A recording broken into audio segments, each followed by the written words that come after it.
எழுத்தினால் அகண்டம் ஏழுமாகினாய். உவ்வெனும் எழுத்தினால் உருத்தரித்து நின்றனை. மவ்வெனும் எழுத்தினால் மயங்கினார்கள் வையகம். அவ்வும் உவ்வும் அவ்வுமாய் அமர்ந்ததே சிவாயமே.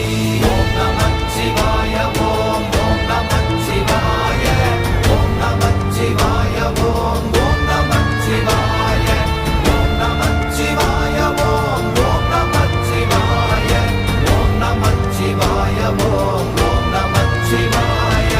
மூன்று மண்டலத்திலும் முட்டி நின்ற தூணிலும் நான்ற பாம்பின் வாயினும் நவின்றெழுந்த அக்ஷரம். ஈன்ற தாயும் அப்பரும் எடுத்துரைத்த மந்திரம்.